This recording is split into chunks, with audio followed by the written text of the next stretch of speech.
নমস্কাৰ বন্ধুসকল আপোনালোকে হয়তো বহুতে জানে হয়তো যিনবিলাকে ইউটিউব কৰে যে মনিটাইজেশনৰ কাৰণে 12 মাহৰ ভিতৰত এক বছৰৰ ভিতৰত আপোনাৰ চেনেলটো মনিটাইজ কৰিব লাগিব নহলে কি আপোনাৰ চেনেলটো মনিটাইজ নহয় নি সো এইটো বহুত ইউটিউবাৰৰ কাৰণে এটা ডাঙৰ চিন্তাৰ বিষয় যে এক বছৰৰ ভিতৰত আপুনি যদি মনিটাইজ কৰিব নোৱাৰে তেনেহলে কি আপোনাৰ চেনেলটো আকৌ এক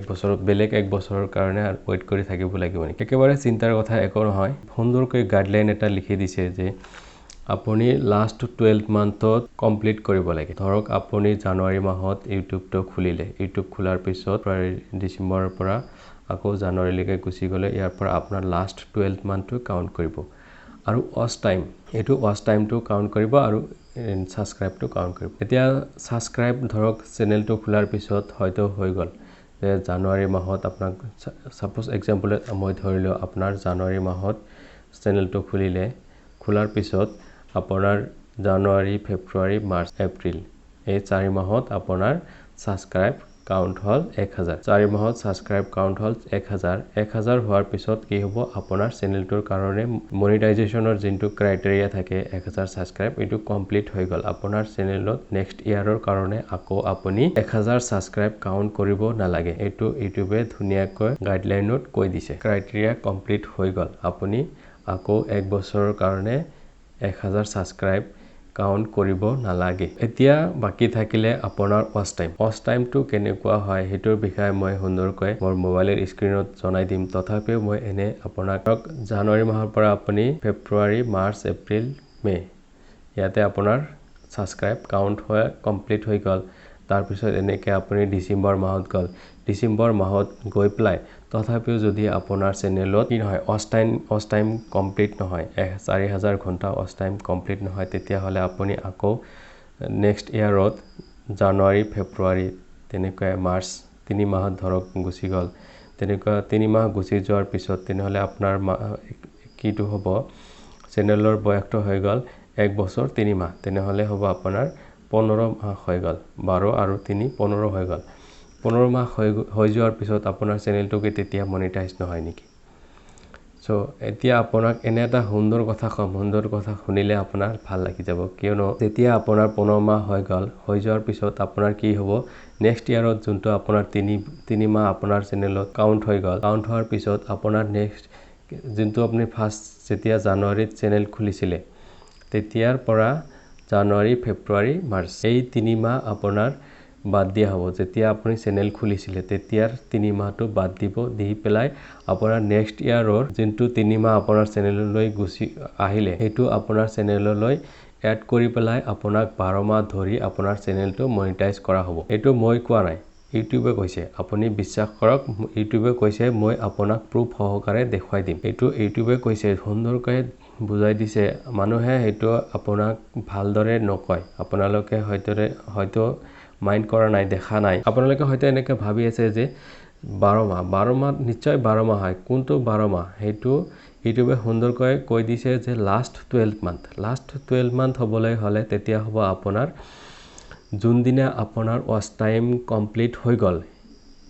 সেই দিনৰ পৰা আপোনাক লাষ্ট 12 মান্থ বুলি ধৰিব আপোনাৰ ফাৰ্স্টৰ পৰা নহয় জানুৱাৰীত যেতিয়া আপুনি খুলিছে চেনেল তেতিয়াৰ পৰা আপোনাৰ ওয়াচ টাইমটো কাউন্ট কৰিব বাট তেতিয়া আপুনি যেতিয়া 3 মাহটো হেই নেক্সট ইয়াৰত আপোনাৰ গুচি গল তেতিয়া হ'ব কি হেই নেক্সট ইয়াৰৰ 3 মাহটো আপোনাৰ চেনেলত এড কৰি পেলাই 12 মাহটো ধৰিব আপোনাৰ হেই ফাৰ্স্টৰ জানুৱাৰী ফেব্ৰুৱাৰী মাৰ্চ মাহটো বাদ দি পেলাই হেতুৰ পৰা আপোনাৰ চেনেলৰ পৰা হেতু ওয়াচ টাইমটো মাইনাস হৈ যাব হেতু আপোনাৰ চেনেলত ওয়াচ টাইম নাথাকে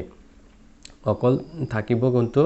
হেই জানুৱাৰী ফেব্ৰুৱাৰী মাৰ্চ মাহটো বাদ দিয়াৰ পাছত এপ্ৰিলৰ পৰা আপোনাৰ হেই আকৌ মাৰ্চ মাহলৈকে নেক্সট ইয়াৰৰ মাৰ্চ মাহলৈকে আপোনাৰ চেনেলটো 12 মাহটো ধৰি পেলাই আপোনাৰ চেনেলটো মনিটাইজ কৰা হ'ব সো এইটো মই আপোনাক প্ৰুফ সহকাৰে দেখুৱাই আছো এই বস্তুখিনি ভালদৰে বুজাবলৈ মোৰ মোবাইলত স্ক্ৰিনত আপোনাক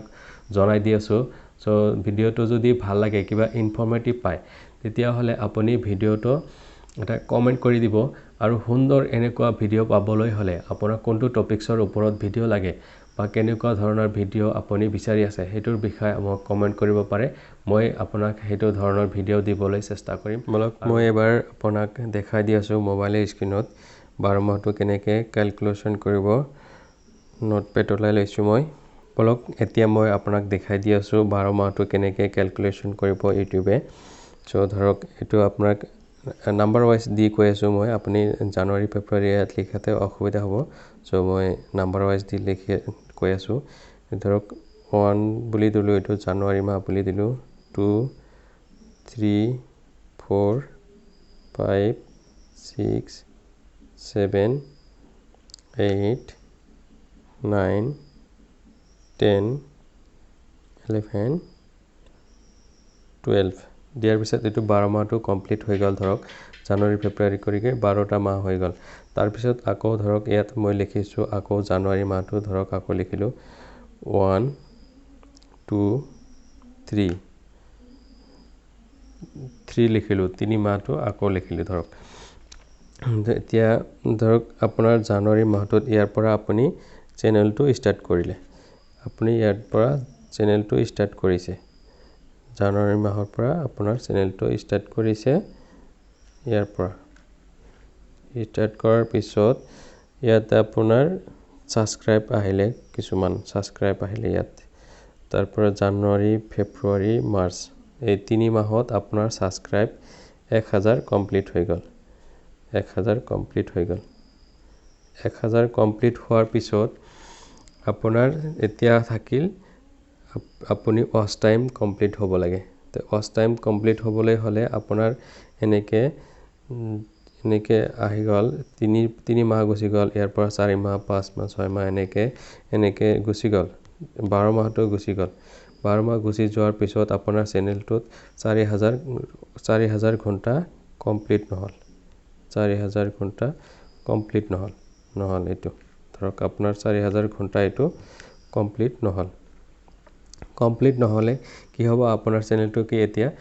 আকৌ ধৰক এটো যোৱাৰ পিছত নেক্সট ইয়াৰত আপুনি আকৌ এই 2 মাহটো এটো 2 মাহ যোনটো আছ থাকিলে বাকি থাকিলে 3 মাহটো আকৌ জানুৱাৰী ফেব্ৰুৱাৰী মাৰ্চ এই মাহটো আপোনাৰ চেনেলত এড হৈ গল হৈ যোৱাৰ পিছত ইয়াতে ধৰক 4000 ঘণ্টাটো আপোনাৰ কমপ্লিট হৈ গল 4000 ঘণ্টা ইয়াতে কমপ্লিট হৈ গল কমপ্লিট হোৱাৰ পিছত কি কৰিব এই 3 মাহটো যোনটো আছে এই 3 মাহ মই কৈ আছো মই ভাল বেলেগ এই 3 মাহটো এই যেটো 3 মাহ আছে এই 3 মাহটো আপোনাৰ চেনেলটোত এড কৰি পেলাই এই আগৰ 3 মাহটো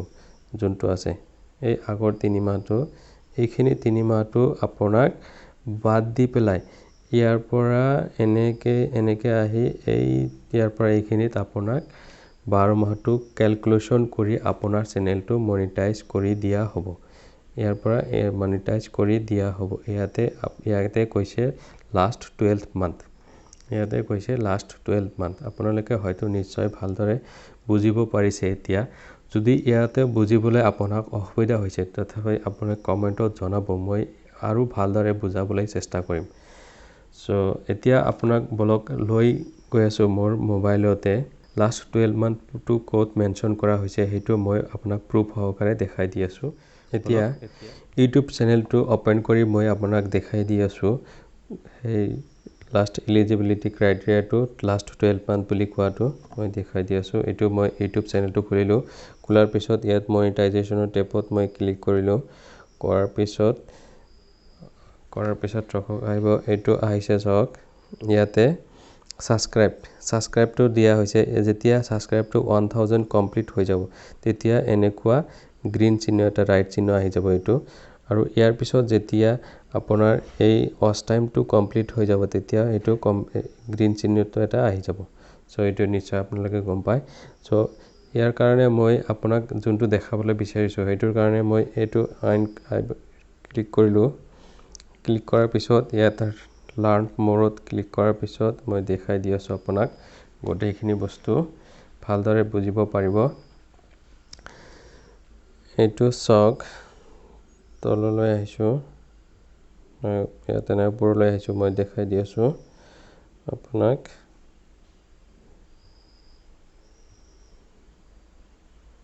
এটো মই আপোনাক